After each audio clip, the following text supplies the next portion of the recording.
Hi everyone, हम देख रहे थे एडिटर प्लस वी का एसएसटी का प्रीवियस ईयर क्वेश्चन पेपर जो 6/10/2021 को हुआ था। कब हुआ था?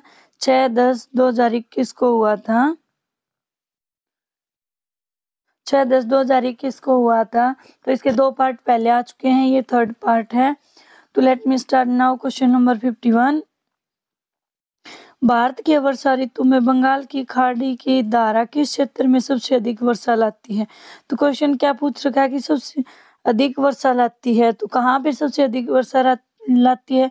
तो ये मासिनराम जो है क्षेत्र वहां पे आती है, मेघालय में।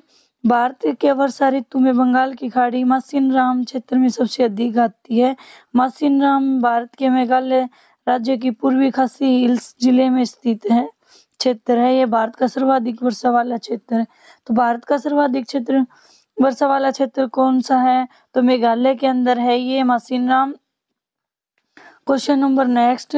बारालाचा दर्रा लेह के डैश जिले को डैश से जोड़ता है, तो किससे जोड़ता है? तो बारालाचा लेह को मनाली से जोड़ता है, जो बारालाचा दर्रा है। बारालाचा दर्रा लेह जिले को मनाली से जोड़ता है।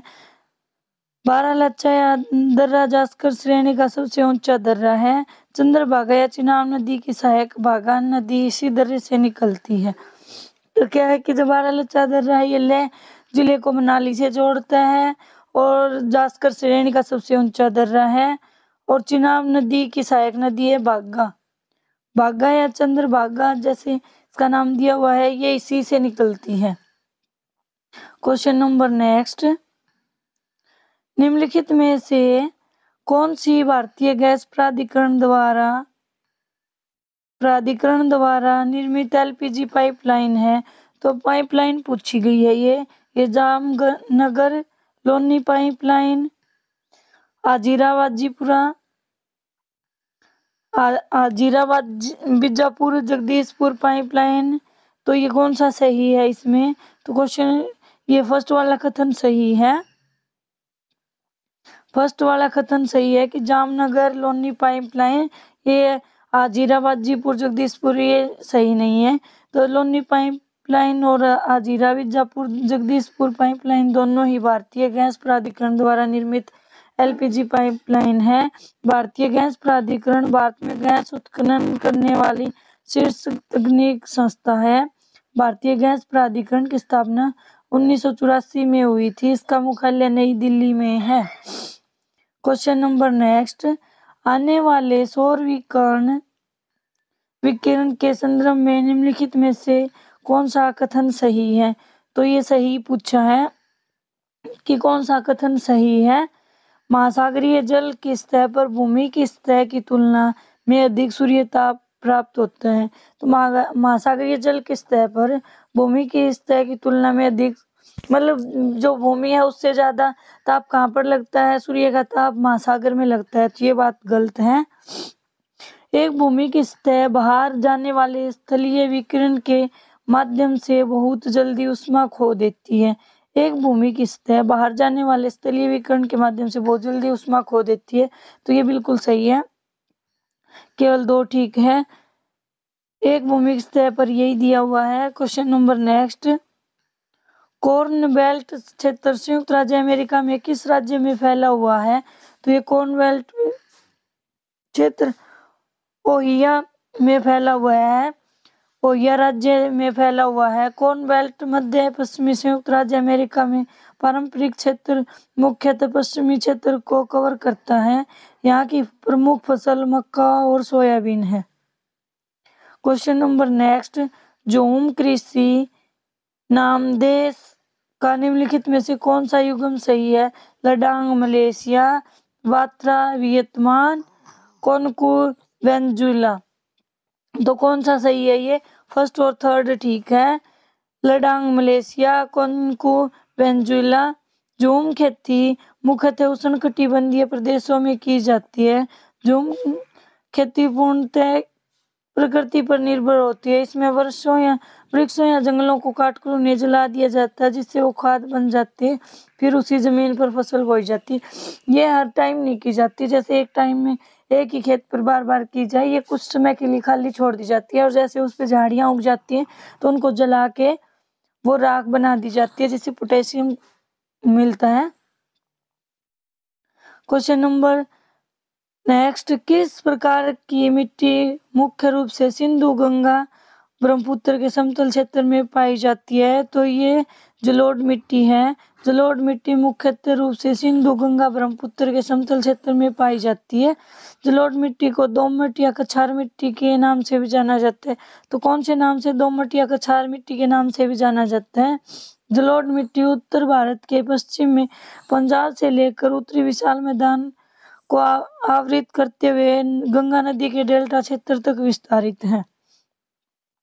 क्वेश्चन नंबर नेक्स्ट, जनसंख्या का घनत्व डैश के रूप में व्यक्त किया जाता है? तो किसके रूप में किया जाता है कि 1 किलोमीटर में कितने व्यक्ति पड़ते हैं, कितने व्यक्ति रह रहे हैं, तो उसी से होता है प्रति वर्ग किलोमीटर व्यक्तियों की संख्या से। जनसंख्या का घनत्व प्रति वर्ग किलोमीटर व्यक्तियों की संख्या के रूप में व्यक्त किया जाता है।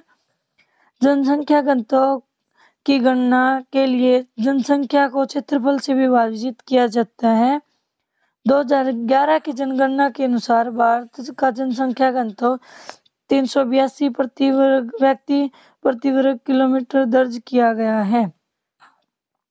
क्वेश्चन नंबर नेक्स्ट, निम्नलिखित में से कौन सा एक वह कारक नहीं है जिस पर किसी उद्योग का स्थान निर्धारण निर्भर करता है?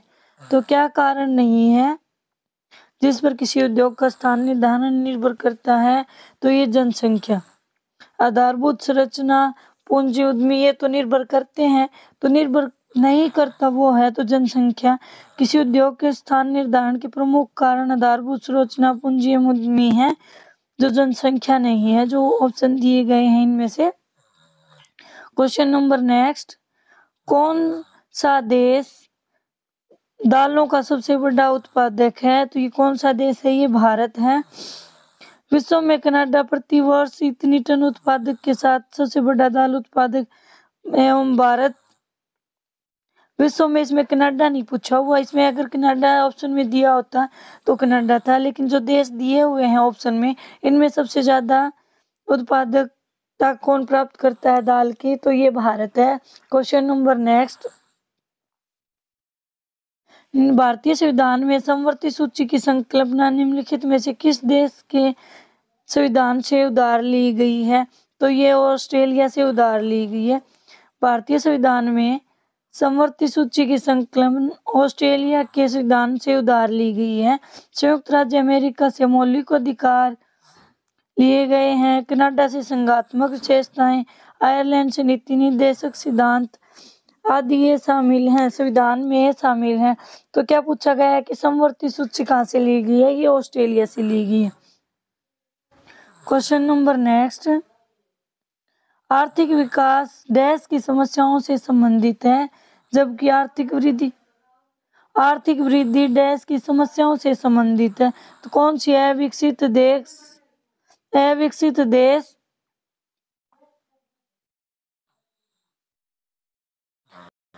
अविकसित देश, विकसित देश।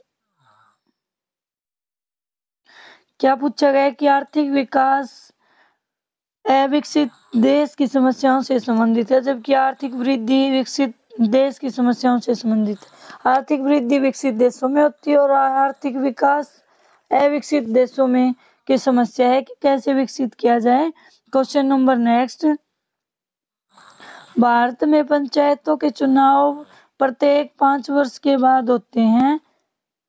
भारत के प्रथम प्रधानमंत्री जवाहरलाल नेहरू द्वारा राजस्थान के नागौर जिले के कंगसिया कांग्रेस के नेता थे जवाहरलाल नेहरू और कांगसिया। तो कैसे आप याद रख सकते हो कि राजस्थान नागौर जिले के कांगसिया गांव में 2 अक्टूबर 1959 को पंचायती राज व्यवस्था लागू की गई।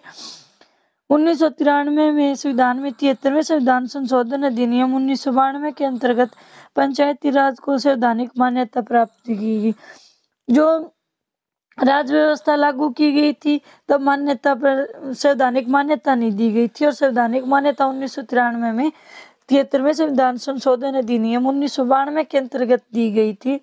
तो क्वेश्चन नंबर नेक्स्ट, निम्नलिखित में से कौन सा सही ढंग से सम्मिलित है? तो सरकारी बॉन्ड, दीर्घकालिक प्रतिभूतियां, राजकोषीय बिल, अल्पकालिक प्रतिभूतियां, प्रमाण पत्र जमा, अल्पकालिक नोट। तो ये तीनों ही सही हैं।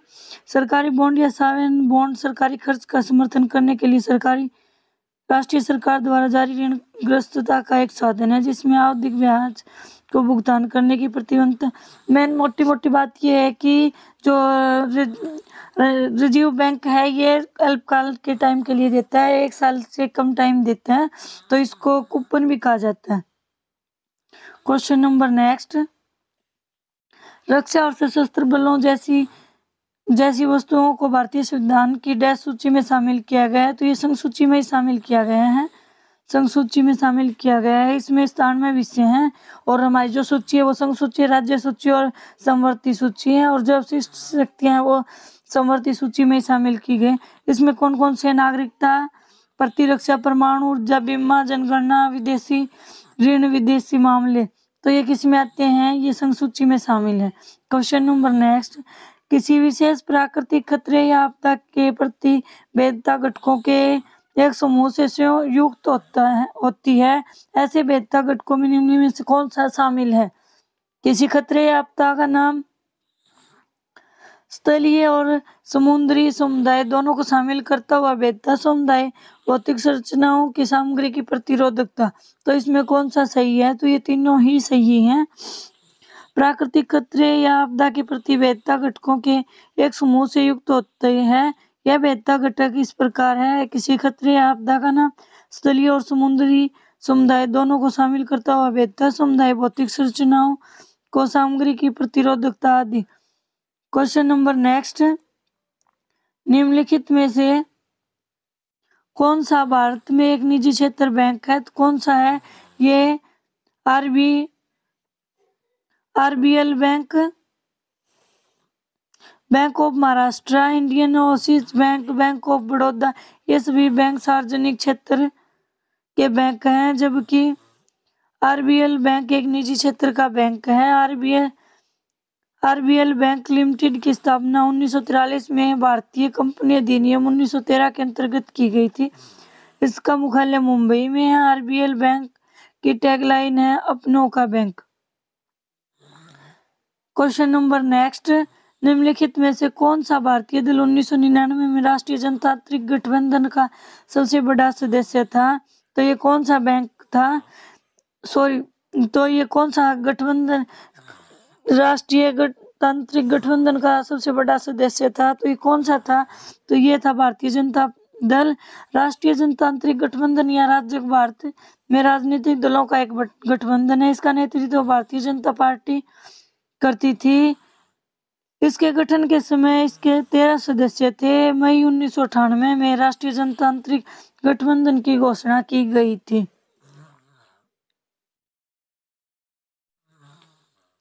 क्वेश्चन नंबर नेक्स्ट, निम्न में से कौन सा भारत की जीडीपी में प्रमुख क्षेत्र है? तो कौन सा प्रमुख क्षेत्र है? तो ये सेवा क्षेत्र है। एक अर्थव्यवस्था में आर्थिक प्रदर्शन की एक आधारभूत माप है। यह एक वर्ष में एक राष्ट्र की सीमा के भीतर सभी अंतिम माल और सेवाओं का बाजार मूल्य होता है। भारत के सकल घरेलू उत्पाद का सबसे प्रमुख क्षेत्र सेवा क्षेत्र है। वर्तमान में भारतीय अर्थव्यवस्था में सेवा क्षेत्र का 53.66% योगदान है। दूसरे स्थान पर औद्योगिक क्षेत्र का है 31%। तीसरे स्थान पर कृषि का 17%। भारत का कुल जनसंख्या का लगभग 53% भाग कृषि कार्यों में संलग्न है। तो सेवा क्षेत्र का कितना है? तो ये 53-54। और जो दूसरे स्थान पर औद्योगिक है इसका 31% और तीसरे स्थान पर कृषि का 17% और भारत की कुल जनसंख्या का लगभग 53% भाग कृषि कार्यों में लगा हुआ है। क्वेश्चन नंबर नेक्स्ट, भारतीय संविधान में निम्नलिखित में से कौन सा भारत में नगर निकायों का कार्य नहीं है? नहीं पूछ रखा है कि नहीं है। स्थानीय स्तर पर स्वास्थ्य का प्रबंधन और नियंत्रण करना, तो ये कार्य है। एक थिंक टैंक के रूप में केंद्र सरकार के लिए नीति बनाना, तो केंद्र सरकार के लिए नीति बनाना कोई कार्य नहीं है। सामुदायिक संपत्ति का रखरखाव, सड़कों के जैसे विकास के बुनियादी ढांचों का निर्माण करना, ये भी सही है। तो कौन सा नहीं है? भारत में नगरीय प्रशासन को कानूनी रूप से समर्थन 1968 में दिया गया, जब ब्रिटिश सरकार द्वारा मद्रास शहर के लिए नगर निगम नामक स्थानीय संस्था की स्थापना की गई। स्वतंत्रता के 74वें संविधान संशोधन के द्वारा अधिनियम द्वारा नगरीय शासन की व्यवस्था की गई। पंचायत की 73 और जो नगर निगम है, नगर परिषद, इसकी 74 संविधान संशोधन।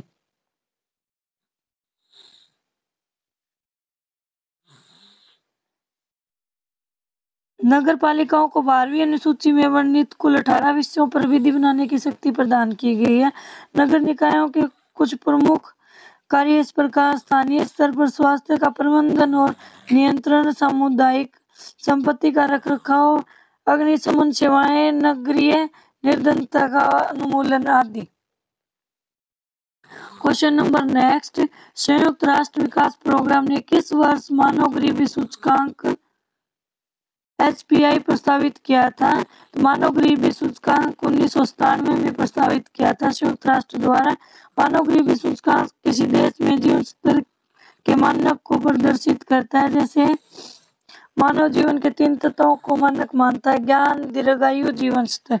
क्वेश्चन नंबर नेक्स्ट, निम्नलिखित में से किस वर्ष में राष्ट्रीय आपातकाल की घोषणा के कारण लोकसभा चुनाव नहीं हो पाए थे या स्थगित कर दिए गए थे? तो ये 1997 में, जब इंदिरा गांधी प्रधानमंत्री थी, उस टाइम हुआ था ये। भारत में आपातकाल 25 जून 1975 से 21 मार्च 1977 तक 21 महीने की अवधि तक लगा था। तत्कालीन राष्ट्रपति फखरुद्दीन अली अहमद ने तत्कालीन प्रधानमंत्री इंदिरा गांधी के कहने पर भारतीय संविधान 352 का यूज किया था। इन्होंने आपातकाल की घोषणा की थी। इस वर्ष होने वाले लोकसभा चुनाव स्थगित कर दिए गए थे। तो कब लगा था? तो ये 25 जून 1975 को लगा था। कब तक रहा था? ये 21 मार्च 1977 तक। कितने टाइम के लिए लगा था? ये 21 महीने के लिए लगा था। कौन सी धारा का यूज किया गया था? कौन से अनुच्छेद का यूज किया गया था? ये 352वें अनुच्छेद का यूज किया गया था। उस टाइम राष्ट्रपति कौन था? तो फखरुद्दीन अहमद अली थे। किसके कहने पर लगाया था? प्रधानमंत्री कौन था? तो इंदिरा गांधी थी। क्वेश्चन नंबर नेक्स्ट, निम्नलिखित में से कौन भारत की एक मान्यता प्राप्त राष्ट्रीय पार्टी नहीं है? तो कौन नहीं है? आम आदमी पार्टी। राष्ट्रीय स्तर की मान्यता प्राप्त करने के लिए किसी भी राजनीतिक दल को लोकसभा या विधानसभा के चुनाव में 4 या अधिक राज्यों द्वारा कुल डाले गए वैध मतों के 6% प्राप्त करने के साथ किसी राज्य या राज्यों से लोकसभा की कम से कम 4 सीटों पर विजय पाना आवश्यक होता है, या लोकसभा में उसे कम से कम 2% सीटें, लोकसभा की कुल 545 सीटों में से 11 सीटें जीतना आवश्यक है। ये सीटें कम से कम 3 राज्यों से होनी चाहिए। जो 11 सीटें हैं वो 3 राज्यों से होनी चाहिए। वर्तमान में मान्यता प्राप्त राष्ट्रीय राजनीतिक दल भारतीय राष्ट्रीय कांग्रेस, भारतीय जनता पार्टी, भारतीय साम्यवादी दल, मार्क्सवादी राष्ट्रवादी Congress party, Bahujan Samaj party, Trinamool Congress. Question number next, Bharat में एक स्वयं सहायता समूह SHG डैश हो सकता है, तो क्या हो सकता है? तो ये बैंकों का बैंकर और मुद्रा जारी करता, तो ये क्या है? तो ये बैंकों का बैंकर और मुद्रा जारी करता है।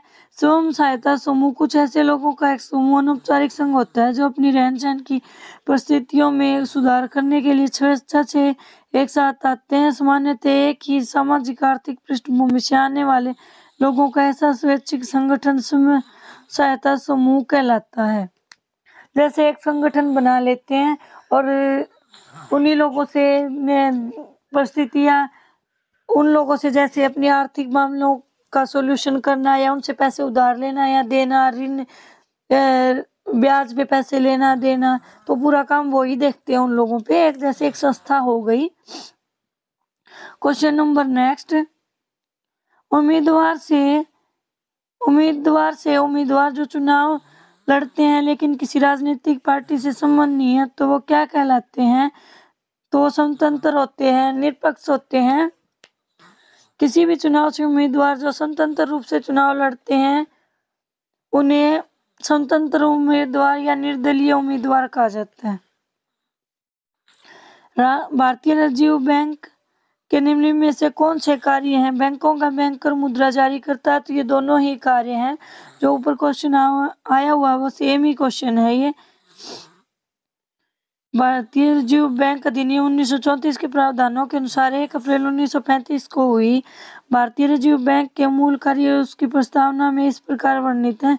भारत में मौद्रिक स्थिरता प्राप्त करने की दृष्टि से बैंक नोटों के निर्गम को विनियमित करना तथा आरक्षित निधि को बनाए रखना और सामान्य रूप से देश के हित में मुद्रा एवं ऋण प्रणाली को संचालित करना। अत्यधिक जटिल अर्थव्यवस्था की चुनौती से निपटने के लिए आधुनिक मौद्रिक नीति फ्रेमवर्क रखना। वृद्धि के उद्देश्य को ध्यान में रखते हुए मूल्य स्थिरता बनाए रखना।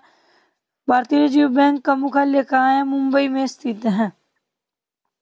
क्वेश्चन नंबर नेक्स्ट, निम्नलिखित में से किस भारतीय राज्य की सदन में सबसे अधिक विधानसभा सीटें हैं? तो सबसे अधिक विधानसभा सीटें उत्तर प्रदेश की है और लोकसभा सीटें भी उत्तर प्रदेश की ही हैं। इस विधानमंडल का निचला सदन है। इसमें 403 निर्वाचित सदस्य तथा राज्यपाल द्वारा मनोनीत एक अंग भारतीय सदस्य होता है। उत्तर प्रदेश विधान परिषद में कुल 100 सदस्य हैं। मध्य प्रदेश में 230 हैं। आंध्र प्रदेश में विधानसभा की सीटों पर 175 है। कर्नाटक में 225 है। तो क्या पूछा गया? भारतीय राज्य की सदन में सबसे अधिक विधानसभा सीटें उत्तर प्रदेश में। क्वेश्चन नंबर नेक्स्ट, एक सरकार को डैश के लिए खाद्यान्न के सुरक्षित भंडार को प्रतिबंधित रखने की आवश्यकता होती है। तो ये अंतर मौसमी कीमतों में उतार चढ़ाव को नियंत्रित करने, सार्वजनिक वितरण प्रणाली चलाए रखने, तो ये दोनों ही हैं। ये दोनों ही हैं। सार्वजनिक वितरण प्रणाली को चलायमान रखने, अंतर मौसमी कीमतों में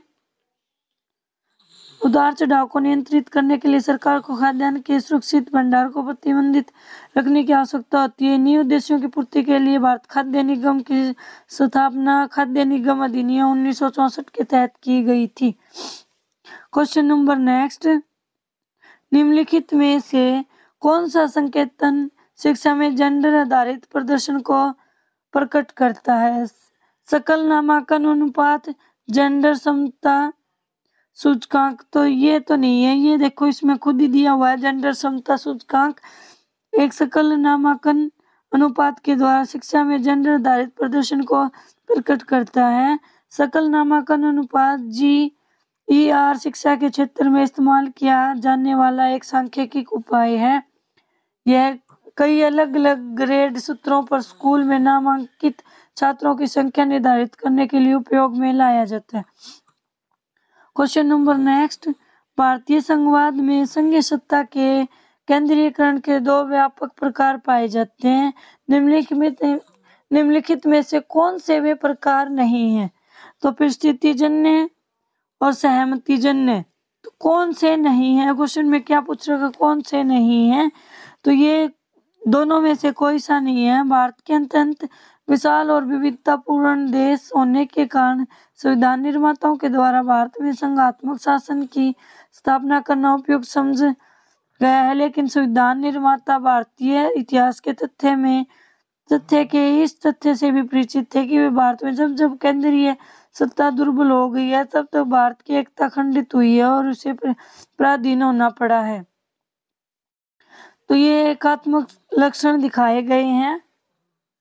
शक्ति का विभाजन, केंद्र के पक्ष में एक गहरी नागरिकता, संघ और राज्यों के लिए एक ही संविधान, एकीकृत न्याय व्यवस्था, संसद राज्यों की सीमाओं के परिवर्तन में समर्थ भारतीय संविधान संकट काल में एकात्मक, सामान्य काल में भी संघीय सरकार की असाधारण शक्तियां, मूलभूत विषयों में एक रूपता, राज्यों के राज्यपाल की नियुक्ति राष्ट्रपति द्वारा, राज्यसभा में इकाइयों का समान प्रतिनिधित्व नहीं, आर्थिक दृष्टि से राज्यों के केंद्र पर निर्भरता, संविधान के संशोधन में संघ को अधिक शक्तिशाली शक्तियां प्राप्त होना, अंतर्राज्यीय परिषद और क्षेत्रीय परिषद, भारतीय संघ में संघीय क्षेत्र। क्वेश्चन नंबर नेक्स्ट, निम्नलिखित में से कौन सा समाजवादी लोकतंत्र का एक सिद्धांत नहीं है? तो क्या है? सिद्धांत नहीं है पूछ रखा है।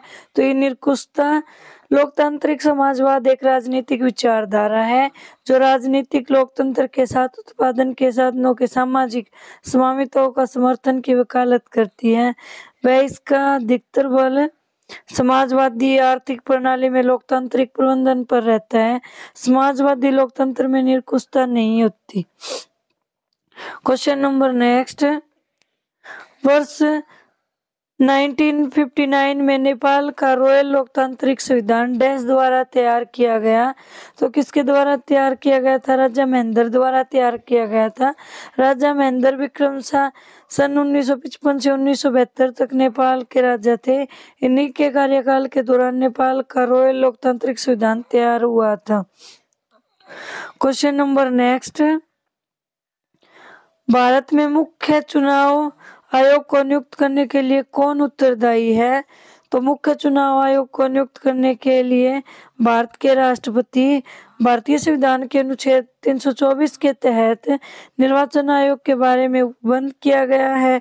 भारत का निर्वाचन आयोग एक स्थायी संवैधानिक निकाय है। इसकी स्थापना 25 जनवरी 1950 को हुई थी।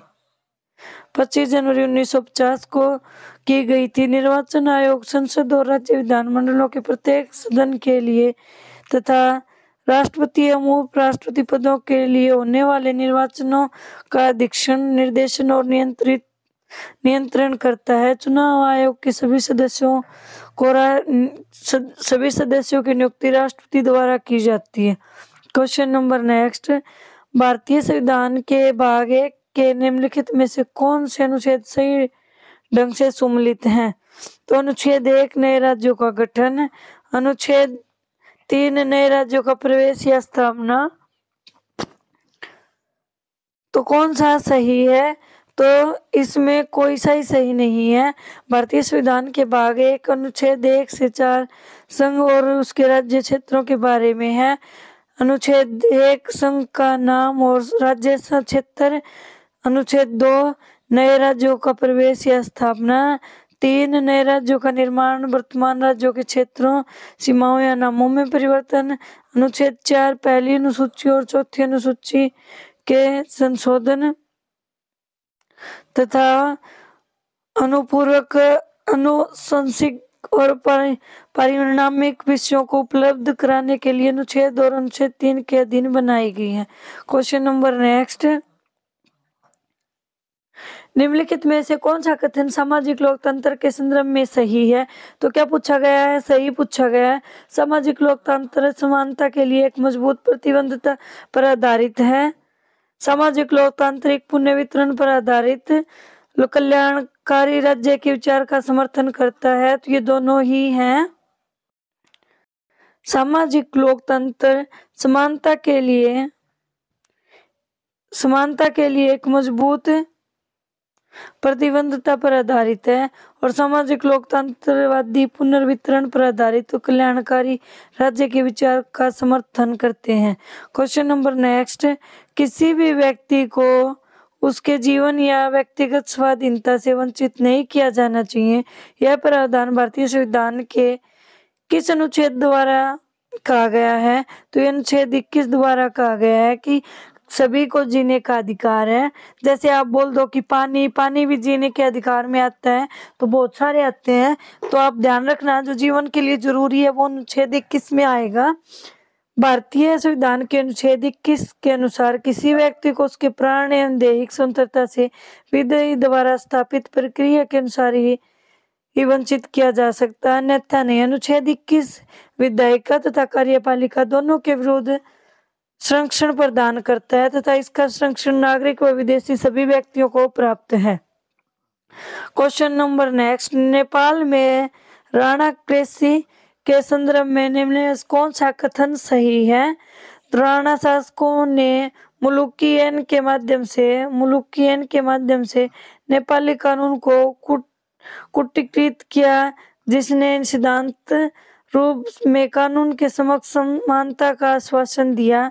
राणा शासकों ने 1920 में सती प्रथा को समाप्त कर दिया। तो कौन सा सही है? ये दोनों ही सही हैं।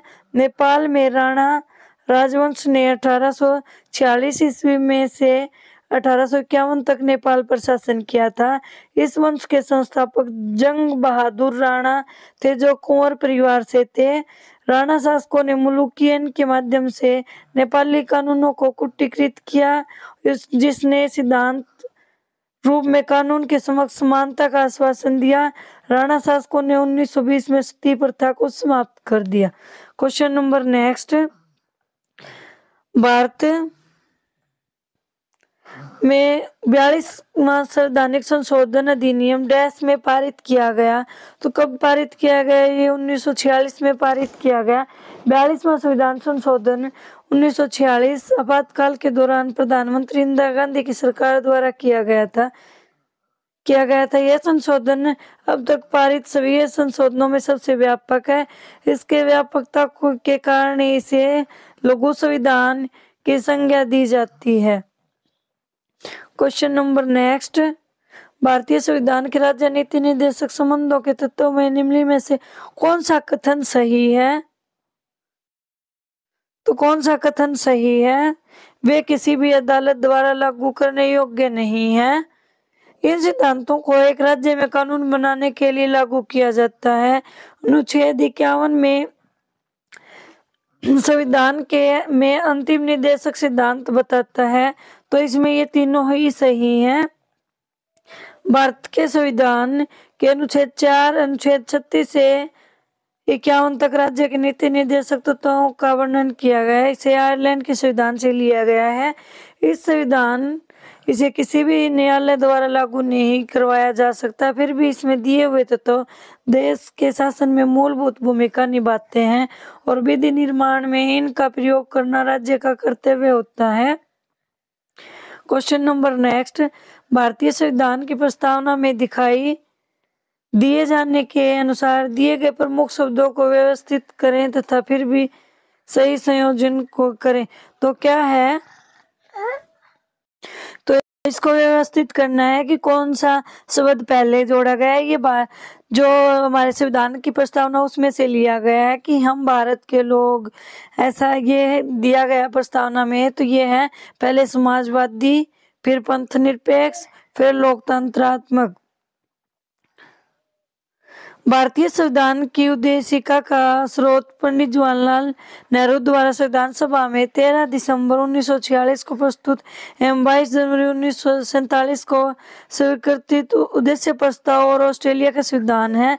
42वें संविधान संशोधन अधिनियम 1976 द्वारा उद्देशिका में संशोधन द्वारा समाजवादी, पथनिरपेक्ष तथा अखंडता शब्द जोड़े गए थे। तो ये क्या है कि उद्देश्य प्रस्ताव कब पारित किया गया था? तो ये जो संविधान सभा थी उसमें कब आया था? ये 13 दिसंबर 1946 को प्रस्तुत किया गया था। इसको स्वीकार कब किया गया? तो जनवरी 1947 में इसको स्वीकार किया गया। आज के लिए इतना ही, क्योंकि जो आगे के जो 10 क्वेश्चन हैं जो 91 से 100 तक हैं, ये पैडागोजी के हैं। तो पैडागोजी के लिए मैंने अलग से वीडियो बना दिया, आपने नहीं देखे तो आप देख सकते हो। धन्यवाद।